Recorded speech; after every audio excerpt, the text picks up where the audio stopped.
Hey, what's up guys? Duplex here again. Welcome to War of Rights. We're playing the technical alpha, and today I'm going to walk you through the Union Army drill camp. I'm super excited to be playing this. It looks fantastic, and this map is, by the way, massive. I heard that one person tried to walk from one side to the other, and it took him about 35 minutes. I believe it's something like 3 by 3 kilometers in a 1-to-1 scale. So the actual battle sizes of this game will be fairly huge in the future once PvP action is enabled. So far in the current alpha that is available to the backers of a certain amount and up, so to speak, I think the lowest tier is $69 or something like that. There is only the drill camp for the CSA and the Union, and you can check out the equipment, and it's a technical alpha, so most of the in-game features and how the movement and player actions work and how it looks in-game. I have seen a few videos online with some drill action where you've got about a handful of soldiers and an NCO and an officer handing out orders, and they're doing firing drills and such. It's very cool indeed. So we're gonna look around here. There's some pretty amazing graphics. I'm playing as a soldier of the 114th Pennsylvania Zouavi Regiment, so it's quite amazing. If you hold in left alt, you can look around wherever your head would realistically be able to bend, so that's very nice. See all the gear here. This is a beautiful little Union camp. Lots of detail. This runs on CryEngine 3, or the CryEngine, whatever the Germans call it now. Originally developed this. I remember Crysis, that ran on CryEngine 1 back in 2007, being the most incredible benchmark for a gaming computer there was. And yet today, I believe that the first CryEngine, developed many years ago, is the most beautiful game engine there is. There are some graphics mod out there that just makes it look so photorealistic that you can't even replicate it in the third CryEngine here. Granted, of course, it doesn't run very well. It's like they created an engine with no limitations and no optimization. That is kind of how you create some pretty stunning graphics. So the map is huge, as I said. It's absolutely massive. We're going to start running. And I love the running. It's fast, it's violent, it's aggressive. He's got his rifle down. You can look down while we're running too. It's just absolutely amazing.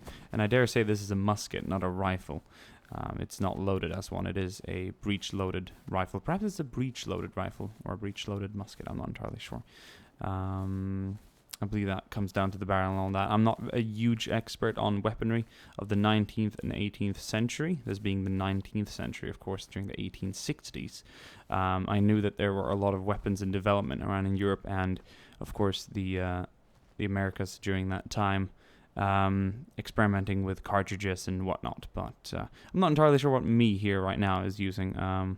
So let's go through some of the mechanics here. First of all, absolutely beautiful graphics. We're gonna run down this road, and we're gonna find the river because I want to show off some of the water and some of the effects. It's just absolutely beautifully looking, and I'm running this game on high right now. There is a graphics setting called Insane, but it drops my frames quite low, so it's hard to record and get an enjoyable experience out of it. So it's a huge drill camp. There's some officer tents back there, and the game has a dynamic weather system. So if I click T, I get my little pocket watch up and going, and I see some of the icons here displayed in front of me, designating the location of various practice ranges and such. My clock right now is 14:48.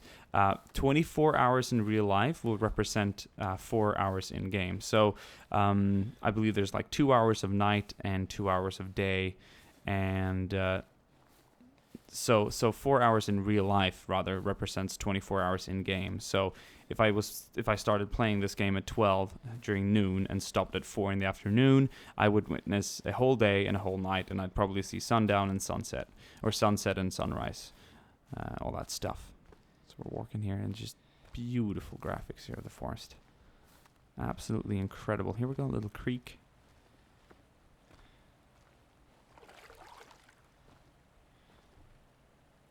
Absolutely amazing. Sitting down here, got my rifle to my right. It's like I'm scouting. Huh? What's going on? What's going on? Cool, huh? I can't wait to see my own regiment, the 14th Brooklyn, in this game. I believe it's going to be added. Absolutely amazing. Gonna walk across the riverbed again. We're gonna start shooting, and I'm gonna start showing you some of the cool things later on. We're just gonna make our way out here onto this open field. Here we are. There's a house back there too. Wonderful, huh? So now I've explained some of the dynamic server system and such, like not weather system rather. All the servers are like going to be. I think most of the servers, like the official game servers, are going to be persistent. So you join in and you fight on the very same battlefield, so that like you can take flags and capture points, and like over the course of a week or two, you're still playing on that same map. And you know, it progresses. That's how I think it's going to be, and that sounds amazing to me. That sounds incredibly cool. But this is once again just a technical alpha. I'm not entirely sure how that's going to be done in the future. But there will probably also be the capacity of just being able to host a map, get everyone in for a big lion battle event, like we've seen before in Napoleonic Wars. Do you see the rat running there across the field to the right? I'm going to try and chase it down. And of course, North and South, which is the current Civil War mod for Napoleonic Wars. That little rat running around. That's pretty cool. Oh, I think he saw me, got pretty scared. So, right, there's plenty of controls. Right now I have my my weapons on my shoulder, so it's a shouldered arm right now. If I click X, we will do right shoulder arm. So I'm bringing it up to my right shoulder here. This was a popular stance when running and marching, to have it up on your shoulder because of the weight of the weapon. I believe it's a lot more comfortable to carry it like this, up on your shoulder, because you have the center of gravity down here instead of walking around like with it like this all the time. This is more of a battle formation, I believe, so you have it ready. We can kind of cock the weapon itself, make it ready. Okay, there we go. And preferably this would be done without me holding in Alt where I'm looking down at it, so we're not going to have that glitch. There we go. Half ready, so the officer would say, make ready, and you'd bring it to this, then he'd say, aim, we'd aim, and fire. And then we'd reload it. And this is all incredibly beautifully looking, very detailed. And once again, this is just the technical alpha. I am so excited to see where this is going to be in a couple of months, and perhaps even a year. I'm not sure about the release date so far, but this is so cool. We're going to put my little cap on there. So I would dare say that this is a musket. It probably doesn't have a rifle barrel. We're putting down sort of a mini ball, not really a cartridge. So I presume that would not make it a rifle. So yes, weapon technicalities aside, I don't think too many of you will have to correct me all too much, but I do appreciate all the additional information that I can get. There's a lot of things to keep in mind. Look at that smoke lingering on the field. We're going to do that again. We're going to sit down. We're going to receive the order from an officer to make ready. We're already... Oh, that's brilliant. Because since in battle, when you're firing and reloading and all that, it would make sense to prepare the next cap straight away so that you're ready to fire, which is what he has done. But if we bring it up again, there we go. Now it's ready. We can sit down. We'll aim. Fire! This time we're not going to reload. This time we're just going to look at the smoke. Fantastic, right? Absolutely fantastic. And we can, of course, if things get gritty, bring it down, fix the bayonet.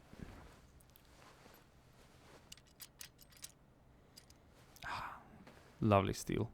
And we still have it on the shoulder. We can bring it down to melee mode. Bring it down to our shoulder and arm there on the right. Prepare ourselves. Look at that. And now we can march forward like this, and we can run. So even without the bayonet fixed, we can actually unattach it. There we go. Unplug the bayonet.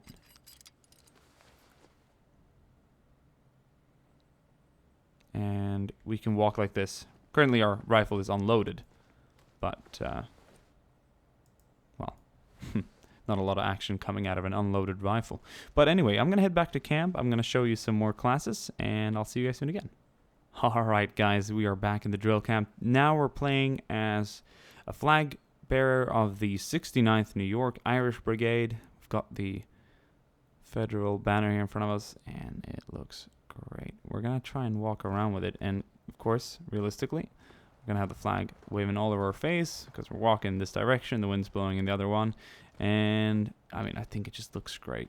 See what we can do with the flag. If we click V, no, X, no. The flag carrier's role is pretty much just to bring it into battle like this, but if we move around, look at it. The physics are quite fantastic for a technical alpha, which is really cool. You can stand here and wave the flag once you've captured a position and your Union reinforcements are coming up. I can imagine all kinds of cool gameplay moments with a flag carrier, and it's just absolutely fantastic. Playing it might be a little boring, but you know, what the hell. That's kind of what happens sometimes. So I clicked B. He kind of waved the flag. I'm not sure that did anything. As far as he maybe lowered it. No, not quite. And I can run there. Looks fantastic. We're going to go and check out the officer and bring out some revolver action. See you guys soon again. Alright, and here finally we're going to try out the officer class of the 20th Maine. Got ourselves a sword. That's pretty cool. What happens if I click V? Oh, look at that. Forward! Forward, man! Proper charge.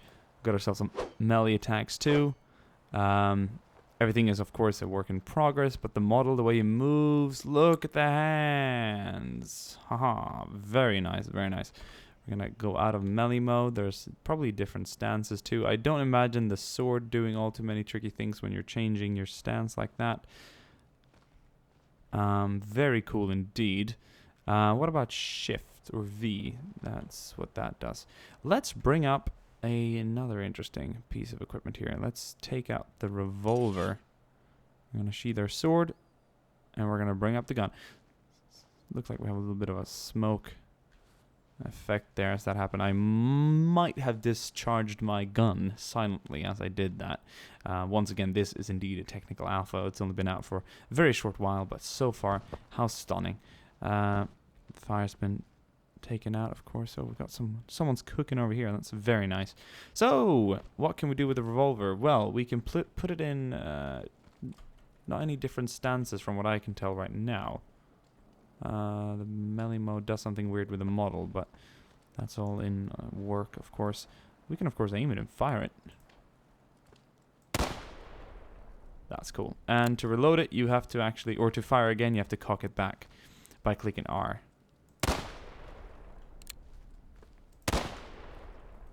Otherwise, it will not fire. It's one of those pistols.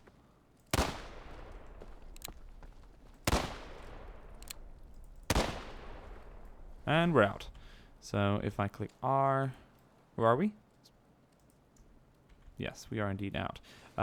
Not try to reload this gun just yet.